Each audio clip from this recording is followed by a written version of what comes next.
buenos días.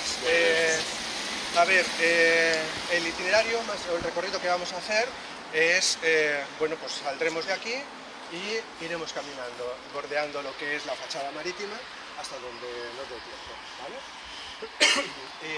Tenemos dos visitas, como antes he comentado, concertadas, una que es al Casino de Alicante y luego también subiremos al mirador que hay en el Gran Sol, ¿vale? Para que desde allí expliquemos un poquito lo que es la ciudad y demás. Es un balconcillo que no sé si habéis estado, pero me da un poquito de cosa porque está un poco alto, ¿vale?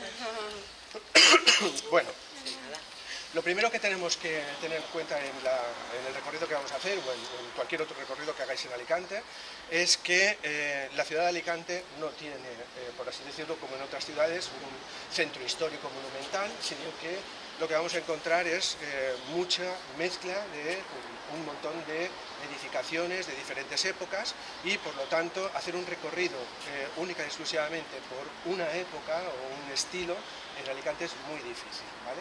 Porque sí que podríamos hacerlo, por ejemplo, de los vestigios del modernismo en Alicante, pero está como muy salpicada y entonces hacer el recorrido es bastante complicado. Entonces, lo que vamos a hacer es, o lo que yo suelo hacer en los itinerarios que hago en Alicante, que aprovecho para decir que parece que la ciudad de Alicante no tenga nada, ¿vale? Pero en realidad lo que tenemos los alicantinos es un gran desconocimiento de lo que tenemos en nuestra ciudad, porque yo en concreto tengo 10 itinerarios a lo largo de la ciudad, o sea que sí que hay un montón de cosas que ver. Lo que hay que hacer es conocerlas, ¿vale? Bien.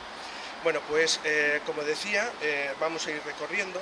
Este será el primer tramo que realicemos, ¿vale? En donde, bueno, pues iremos bordeando lo que es toda la fachada marítima, iremos comentando diferentes aspectos de la historia de Alicante y cómo ha ido evolucionando y cambiando, y luego pues iremos viendo lo que yo considero que son hitos que son importantes para nuestra ciudad.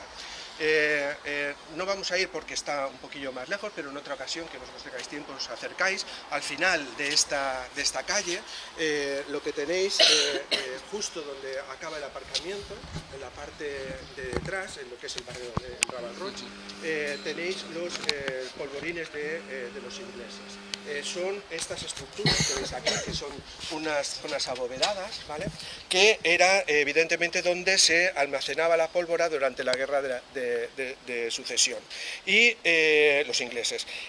Hoy en día solamente nos quedan estas bóvedas, pero a lo largo del tiempo fueron ocupadas por viviendas que luego con el paso del tiempo se tiraron y ya ha quedado más o menos el barrio tal cual hoy lo tenemos. Es una pena que algo que sucede también en nuestra ciudad es que no hay información urbana acerca de lo que tenemos. Y muchas veces pasamos por los lugares y no tenemos ni idea de qué se trata y de qué es lo que estamos viendo. Bueno, también deciros que al final de esta placita del aparcamiento teníamos esta estructura, este muro que veis aquí, es precisamente este otro que tenéis en esta imagen, y ved cómo los yauls de los pescadores que vivían en esta zona de la ciudad estaban totalmente pegados al muro. Es decir, de esta manera podemos también observar cómo hemos ido ganando terreno al mar y cómo se ha modificado la ciudad. Pero quizá lo más triste, pero también interesante de recordar, es la existencia de esta ermita que se encontraba justo al final de esta plaza, que era la ermita de la Mare de Déu del Lluc, que justo al lado había un pozo, que era el pozo del Drac, que era el que abastecía agua a toda esta zona. Antes comentando, estábamos hablando de la ruta esta del agua, es magnífica porque una de las cosas súper chulas que tiene Alicante y que desgraciadamente también ha perdido, es la gran cantidad de fuentes que había a lo largo de toda la ciudad. Pero además la fuente entendida no solamente como abastecimiento de agua, sino también como un lugar que significaba salud para la ciudad. Por eso, en la mayoría de las fuentes, si os fijáis, aparece la representación de una virgen, de un apóstol, de un santo, lo que sea, porque era la protección divina a la sociedad. Pero otra cosa que es magnífica de las fuentes y también de los lavaderos, cuando existen, es que son los lugares donde se hacía ciudadanía. Es decir, donde la gente, evidentemente, iba a lavar o iba a recoger agua, pero era también donde se ponía en contacto y utilizaba X tiempo del día a comentar cosas. Y eso es lo que hace en aquella época y en muchos casos ciudadanía, cosa que hoy bueno, pues hemos perdido en gran medida. Además, una paraula és llavors, es diuen safareig. Allà la gent anava a xafardejar. A xafardejar, sí. Xafardejar, que vol dir això. Sí. Xerrar i xerrar i tal, de manera no... I cotillear. Cotillear, xafardejar, safareig. Sí, xafardear també. I xafardear igual, és veritat que sí. I és el safareig, el llavor. Pues en esta ermita que tenéis aquí, bueno, pues era una ermita que en principio estaba relacionada con los templarios, porque además desde Mallorca se trajo esta imagen que veis aquí de la Virgen del Lluc, que estaba precisamente en el santuario del Lluc en Mallorca. Durante muchísimos años no se tiene referencia ni información del funcionamiento de esta ermita, pero cuando sobre todo en el siglo XIV ya el Papa Clemente V bueno, pues, deshace o expulsa a los templarios, es ahí cuando se pierde un poco la función de esta ermita. Pero sí que es cierto que esta ermita fue ocupada por Fray Miguel Solón, que es la que, bueno, pues entonces es el que hace que esta ermita tenga una función, digamos, más religiosa y esté ligada a los agustinos. Decir que es en ese momento cuando pasa a denominarse Ermita de Virgen del Socorro. Esta imagen que tenéis aquí hoy se encuentra en Santa María y lo que tenemos en el interior es esta imagen de la Virgen del Socorro. Esta ermita era muy pequeñita, como veis, está durante muchísimos años aquí, es el centro realmente, digamos, que organizaba el barrio. Se siguen celebrando las fiestas patronales en el barrio. En septiembre se pasea o se procesiona la Virgen del Lluc, pero en el año 1973 la ermita, como veis en esta imagen, se tira abajo para construir el actual aparcamiento. Veremos que en Alicante hay una costumbre que es la de tirar las cosas, ¿vale? Desgraciadamente. Pero también es porque, bueno, muchas cosas no se han tirado abajo porque la ciudadanía se ha movilizado para que no se haga. Pero yo insisto que para evitar que pasen este tipo de cosas es imprescindible la movilización. Y si la gente no es consciente de lo que tiene, pues es difícil que por eso es tan importante que hagamos este tipo de cosas, ¿vale? Bien. Una pregunta. La Font del Drac, sí, i la Mare de Déu del Lluc, Mallorca. Sí. Mallorca, la Cova del Drac, sí, la Mare de Déu del Lluc. Sí, sí, sí. Eixe drac té alguna relació, la font d'aquí, Sí. amb aquella cova d'allà? Pues no se sap alguna cosa, alguna llegenda Sí, no. que vincule, perquè a voltes les vinculacions és la idea antiga de que per baix havia una mena de corrents que afloraven i connectaven. Sí, el que yo con esto, sí. No coneixem, no? O al menos yo no la No, jo tampoc, però era per això, per si hi havia alguna cosa que... Sí. Bueno, Evidentemente el desastre de tirar esta ermita fue enorme, el barrio se mosqueó muchísimo, clarísimo, y la empresa que hizo el aparcamiento, para aplacar un poco los ánimos, lo que hizo fue cerrar 2 plazas de aparcamiento, abrirle una puerta, y es la actual ermita de Virgen del Socorro que hoy podemos observar, ¿vale? Que todavía sigue la Virgen, ¿vale? Bien. Esa es la que disculpa, el puto del Socós. Sí. Esa es la que está allí, el puto, ¿no? El demonio. Sí. Bien, todo esto que tenéis aquí es, como ya sabéis, el Raval Roig, que es un arrabal, ¿vale? Es decir, ahora veremos cómo la muralla empezaba aquí y esto quedaba fuera de las murallas, y durante todo el siglo XIX y principios del XX, hasta mediados del XX, el Raval Roig estaba formado por esta tipología de casas, ¿vale? Que es muy típica también de todo el arco mediterráneo, y es a partir de los años 60, hoy ya no queda nada, a partir de los años 60 cuando empiezan a levantarse con ese desarrollismo que se produce en muchas zonas de nuestro país, pero aquí en Alicante muchísimo, empiezan a levantarse estos grandes bloques que son los que hoy tenemos. Fijaos, todavía quedaban algunas casitas de esa época. Bien, enfrente lo que tenemos es la playa del Postiguet, que sabéis que bueno, ha tenido muchas intervenciones para lo que son los baños, porque antes durante muchísimo tiempo había que ir vestido a la playa te cambiabas, te ponías el traje de baño y te realizabas los baños. Para ello, pues durante muchísimo tiempo hubieron estas casetas que veis aquí, que son muy típicas, que todavía quedan esta tipología de casetas en el País Vasco, en San Sebastián, etcétera, etcétera.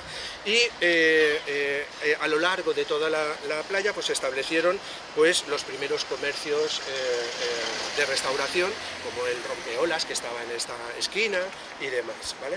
Luego se construyeron este otro tipo de pabellones con duchas y demás, que estos estuvieron a lo largo de los años 70 y principios de los 80, y en el 94 se tiraron abajo, ¿vale? Bien, aquí tenéis diferentes imágenes de lo que ha sido la evolución de la playa, hablaremos de ello, sí. Y bueno, pues diferentes imágenes de la playa como un centro de, digamos, también como un nodo de la ciudad, donde la población coincide y es, digamos, un centro muy importante para nosotros. Realmente Alicante sí que es una ciudad que está mirando al mar. Hay muchas ciudades costeras que no lo son. Por ejemplo, Valencia no está mirando al mar. Nosotros tenemos la playa incluida dentro de nuestro propio la propia estructura urbana, ¿vale? Bien, bueno, hablando de la playa, tenemos que recordar la existencia de unos balnearios súper chulos que teníamos en la playa a partir de finales del XIX y durante gran parte del siglo XX, ya que estos balnearios también fueron no solamente importantes para la ciudad, sino también para el principio de turismo que empezaba a llegar a nuestra ciudad. Teníamos 4 balnearios fijos, que eran la Alhambra, Diana, la Alianza y Madrid, y luego 7 desmontables que se iban poniendo por temporadas, que era la Confianza, la Estrella, la Rosa, Delicias, Guillermo, Almirante y Florida. Y el último que quedaba se derriba en 1969. ¿Vale? La existencia de estos balnearios también hay que tenerla o ligarla a la llegada a Alicante a partir de 1858 de la línea férrea Madrid-Alicante. Porque, bueno, aquí tenéis diferentes imágenes, ¿vale? ¿Por qué digo que hay que ligarla a estos trenes? Bueno, pues porque a partir de esa fecha se empezaron a popularizar estos viajes a Alicante y mucha población de Madrid venía a hacerse los baños a Alicante. Pensad que al principio en estos primeros viajes duraban en torno a 20 horas, o sea, era una jornada enorme. Y el tren estaba organizado para que hubiera vagones de primera, evidentemente, pero había muchos vagones en donde las clases populares hacían estos trayectos para pasar aquí esas vacaciones, y dado que el trayecto era tan largo, pues era costumbre que cogieran para beber un botijo. De ahí viene precisamente la denominación del famoso tren botijo, ¿vale? Que era esto que os comento. Bueno, los balnearios eran lugares completamente exóticos, ¿vale? Porque respondían a esos mundos que, bueno, pues que estaban como alejados y que eran muy divinos para la población local, y evidentemente tenían una influencia artística relacionada con el mundo islámico. El mundo islámico era lo más exótico que se podía tener. Eran lugares que tenían no solamente zonas para baño y para duchas y masajes y demás, sino que dentro también habían restaurantes, salas de juego y demás. Incluso en los años 60, en el último que quedó, había una terracita que era un solarium, donde las extranjeras, porque los españoles no, se tomaban el sol desnuda. Esta es una foto súper curiosa, porque bueno, estuvo censurada durante muchísimo tiempo. Ha sido publicada hace poco. Venidor. Sí. Bien. Bueno, aquí tenéis uno de los restaurantes que había en estos balnearios, y bueno, en estos momentos es cuando empieza ya a ponerse Alicante como un centro turístico, no solamente de verano, sino también de invierno, ¿vale? Bien, por el clima y tal. Quina data posa ahí? 1909, ¿vale? Bien. Bien, esto es lo que os comentaba del tren botijo. Esta era la llegada del tren botijo a Alicante, que era todo un acontecimiento. Había mucha publicidad relacionada con lo del famoso botijo, ¿vale? Esto estaba también muy relacionado con un periodista que trabajaba en La Crónica de Madrid, que era, bueno, pues era el encargado realmente de popularizar estos viajes, ¿vale? Bien. Bueno, como decía, en el 69 es cuando, relativamente hace poco, es cuando se desmontan los últimos balnearios y se deja la playa en plano, como lo tenemos en la actualidad. También recordar la antigua pasarela que teníamos aquí para cruzar la playa, que tenía de curioso que era una pasarela no solamente para cruzar la carretera, sino también adaptada para que la gente que fuera en silla de ruedas, por ejemplo, pudiera ir de un lado a otro, pero curiosamente la pasarela llegaba a la mitad de la muralla, y a partir de la mitad de la muralla había una escalera, con lo cual era completamente ridículo. Bien, bueno, evidentemente esto es un desastre de diseño a ese nivel, y sabéis que recientemente, bueno, relativamente hace poco, se ha modificado la pasarela para esta que es mucho más orgánica y demás. Era el momento de haber arreglado ese error, ¿vale? Pero no, volvieron a colocarla a mitad de la escalera, y bueno, pues con el paso del tiempo establecieron el famoso ascensor, que es también tradición de Alicante que no funciona, ¿vale? Entonces realmente pues es un poco, ahora parece que lleva una mejor temporada, pero bueno, es un poco complicado, ¿vale? Bueno, bien, y ya estamos donde nos encontramos nosotros. Aquí, en este lugar donde estáis, se encontraba lo que se llama el Portal Nou, que era esto que tenéis aquí, en donde a este lado teníamos el baluarte del Espolón. Bien, todo esto era unas murallas que se reforzaron en el siglo XVI y que establecieron a lo largo de toda la ciudad de Alicante un contorno de diferentes torres que fueron agrandando y fortificando mejor la ciudad. Aquí tenéis una imagen de este torreón de San Sebastián, que era uno de los que encontrábamos en esta zona, y en realidad el torreón de San Sebastián, que es la foto es de 1860, es esto que tenéis aquí, ¿vale? Si vamos bajando, Si os fijáis, realmente en la parte alta lo que nos queda son solamente los cimientos, no nos queda nada. Hasta hace relativamente poco era un vertedero de basura, ¿vale? Hoy al menos está limpio, aunque un poco lleno de vegetación, ¿vale? Y también para mantener la tradición nuestra no hay nada que nos indique qué es, ¿vale? Es simplemente pues, algo que está aquí y ya está, ¿vale? Si te habéis fijado no hay ni una placa, ni nada, ¿vale? Bien. Aquí este torreón durante el siglo XX también se construyó encima viviendas, ¿vale? Y bueno, estuvo viviendo la gente y al final esas viviendas que eran precarias, bueno, pues fueron abandonadas y fueron quedando en ruina hasta que en el año 2010 se decidió precisamente tirar abajo lo poco que quedaba ya de vivienda y hacer lo que tenéis en imagen. En este caso no solamente está el torreón de San Sebastián, sino que también en la parte baja se encuentra un pedacito de lienzo de una anterior torre perteneciente a épocas más antiguas. Y luego en la parte baja, si bajamos,